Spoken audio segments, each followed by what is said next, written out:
Hi guys, welcome back to another episode of Kitchen Chaos with Jackie. I'm Jackie. So tonight we are going to make a side dish. This is a redo of the very first video that I filmed. This was before I knew you should have the camera this way, not this way. It was really poorly shot and I'm sorry, but a lot of people watched it, so hopefully you were inspired. So tonight we're going to actually do a similar casserole. It is the same topping ingredients, and I'll go ahead and post a link to that, so if you want to check out that video, you can. But when I made it the first time, I actually made it as a main dish. I added some sausage to it. This time I'm just going to follow, well, I'm not going to follow the recipe, but I'm going to do my version of the original recipe, and we'll have this as a side dish tonight and then throughout the week. So it is going to be using yellow squash. They had yellow squash on sale at the store, so I bought a bunch of those. And we're just going to make this really delicious casserole. Guys, I hope you'll watch. I hope you'll try to make this. I think you're really going to like it. So let's redo our squash casserole. So here we have some of our cast of characters. I couldn't fit it all on there. I was having an overload on my cutting board over here. But I have 5 medium yellow squash that I diced up. I also have 3 jalapenos that I have de-seeded and deveined, so they're not spicy, but they'll add a really good flavor. And then about a quarter of a red pepper that I had left in the fridge. I also have 3 cloves of garlic, and then I have 6 scallions sliced. The other thing we're going to be using for our topping is going to be 3/4 of a cup of mayonnaise, 4 ounces of cream cheese, 2 eggs. George has already beaten those for me. And then these are just my seasonings I have out. I'm going to use some onion powder, some garlic powder. Oh, I have some shredded Parmesan or grated Parmesan cheese that we're going to be using in the topping, as well as some crushed walnuts that we'll be putting on, and some cheddar that George had shredded up for me. So that is our smorgasbord of food. I'm going to get all that moved out of the way. The first thing we're going to do is we're going to start sauteing up our vegetables. Okay, so in our high-sided skillet, I have melted 2 tablespoons of bacon fat. So that's the fat that we're going to use. So you can use whatever you like. If you have butter, olive oil, we just use bacon fat because it's delicious. And the first thing I'm going to do is I'm going to put my peppers in, and we're going to get those sauteing first. Just for a couple of minutes, just because they're going to take a little longer to cook. And I don't want to overcook the squash because we're going to be baking this in the oven for about 40 minutes. So what I learned from the very first time that I made this recipe, if you just cook the squash till it's al dente, so it still has a little bit of a bite to it, then it doesn't become so smushy in the oven. It was still delicious, but a little smushy. So the first time I made this recipe, I actually used patty pan squash.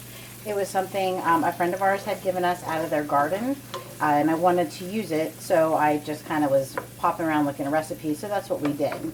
So tonight we're using, like I said, yellow squash. Again, I found it on sale. It was $1 a pound. I think I paid $2.50 for like 5 or 6 things of squash. So I'm so excited. So that is what the original recipe called for. So we're going to actually make it the way it said to make it, kinda, sorta. We're going to put our own spin on it because that's just what we do. And I will also post, or I'll put a link to the original recipe in the description below. So like I said, I'm just going to cook these for about 2 minutes, and then I'm going to put the squash in, and then we're going to cook that probably for about 5 or 6 minutes, and then we'll add the garlic last. So I'll show you that. So we've added our squash to the pan, and I'm also going to preset the oven for 350. So that's what we're going to be baking this at. Let me just double check my thing. Yes, 350. Okay. All right. So I just have this on medium-low heat. We're just going to cook it a little bit, and it'll finish cooking in the oven. So in the original recipe, again, it calls for sliced squash. I personally like it cubed up like this. I think it just eats better that way. So you do whatever works for you. Right now, I'm just kind of moving it around. I just want it to pick up some of the bacon fat that's in here. So that'll help give it a really nice flavor. And then we're going to go ahead and add some of our seasonings. Again, use whatever you like. So I'm going to use a little bit of my pink salt. So we're just going to go in with a little sprinkle around the pan. And I'm going to be tasting this to make sure that I have the seasonings in here that I want. Also some fresh cracked pepper. And we're going to do a little bit of garlic powder. Even though we're going to be using garlic, I always use a little bit of extra garlic powder as well. And a little bit of onion powder. I almost forgot. We're going to also be adding our scallions. I have to put those where I can see them, otherwise I'll forget. Those don't take very long to cook, so I will actually add those when I add the garlic. Okay, so again, I'm going to let this go just for about 5 minutes, and then I'm going to add the rest of my vegetables. Alright, so we've been cooking for about 5 minutes with our squash, so we're going to go in and we are going to add, the scallions are trying to run away, and our garlic. So we're just going to put that in. I did taste it. It is pretty good. I added a little bit of that Szechuan that I really like to use. I've showed you that before. It's just a seasonal. So if you don't have that, again, just use whatever spices you have. Now we are just going to combine this. Make sure your pieces are broken up.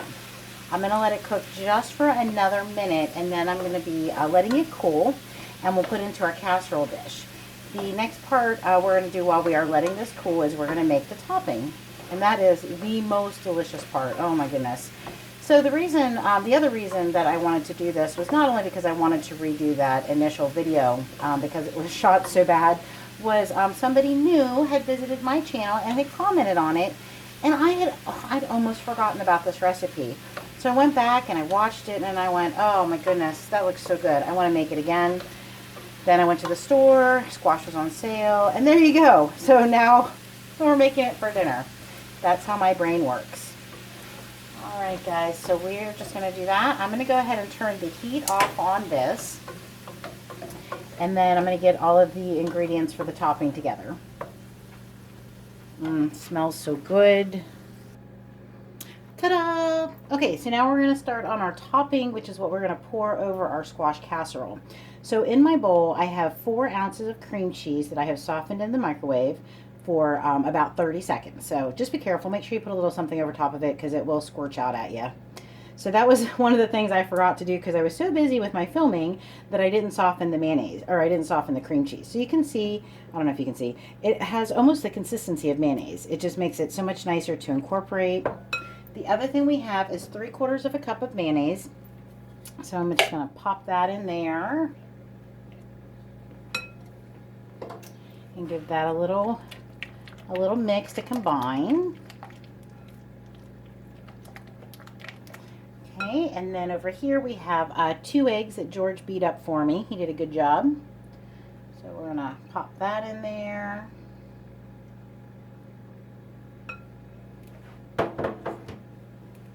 Just give that another quick little mix. All right, and then I'm going to add 1/2 cup of grated Parmesan cheese. So this is what the recipe called for. This is what I've used the last few times I've made it. I'm sure that if you prefer the shredded Parmesan cheese, that would be absolutely delicious. Now, normally I have this really good Parmesan cheese in the fridge that I get at one of the farmers markets that already has garlic in it. Unfortunately, I ran out. They are closed for the season, so I can't get any more until they reopen, and hopefully they still have it. So this is just plain. So this doesn't have a lot of flavor per se. So we're going to have to add a little bit of flavor to it because it's all about flavor. So what I'm going to do is I'm going to go ahead and add some garlic powder and some onion powder, some cracked black pepper.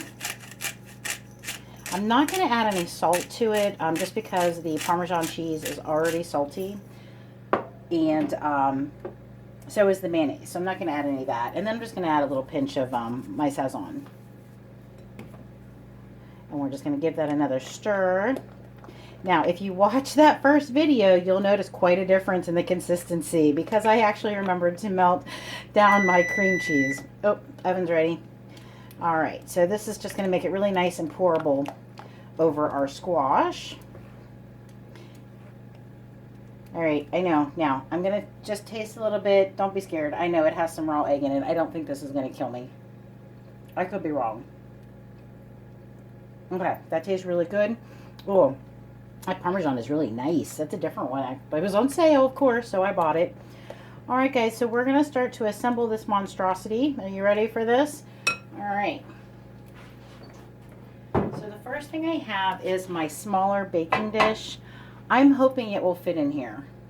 I am not sure. If it doesn't, I'll probably have to dirty up a different one. So let's try and see what happens.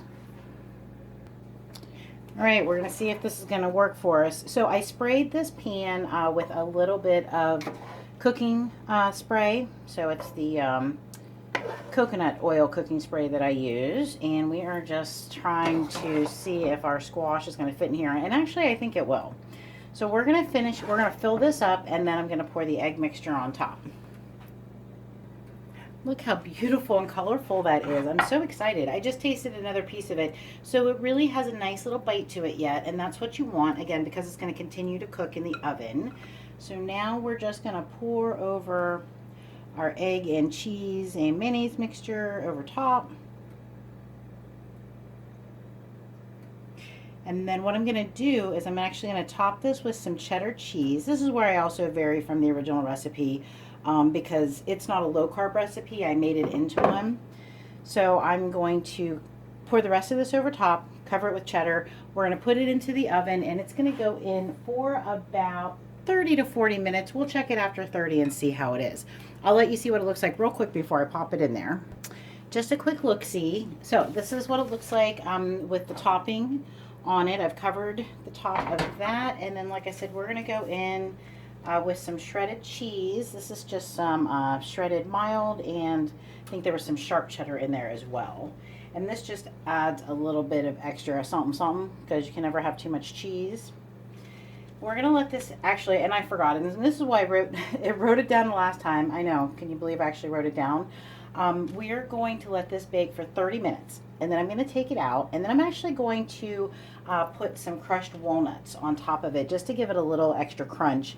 Her recipe, she calls for Ritz crackers, but of course I don't eat Ritz crackers.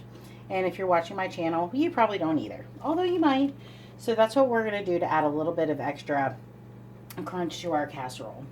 All right, so I would say that was probably about a cup of cheese. I'm just going to put this in the container with the other leftover cheese, and I'll use it for something else. So we're going to go into the oven.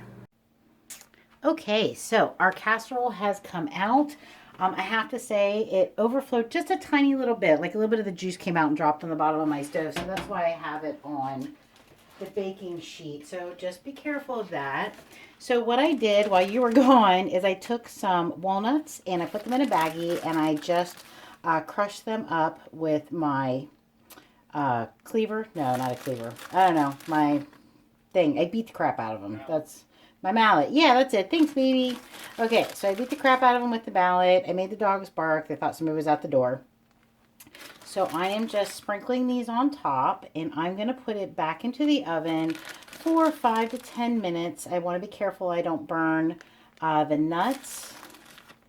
But that is going to be our dish. So I'll show you what it looks like when it comes out the one last time, just so you can see. And then we're going to taste it. And there we go. All right, guys. All right, so our squash has come out of the oven. It looks beautiful. We're just going to let that cool for a few minutes, and then I'm going to taste it, and I'll let you know how it came out. All right, our casserole is done. I've let it cool for a little bit. There it is. So we're going to give that a little bit of a taste. Now, just know that you're going to have a little bit of liquid in the bottom of your pan because it's squash and it has a lot of water. It has a big water content. I don't know, large water content, something like that. So whatever, not a big deal. It's still good.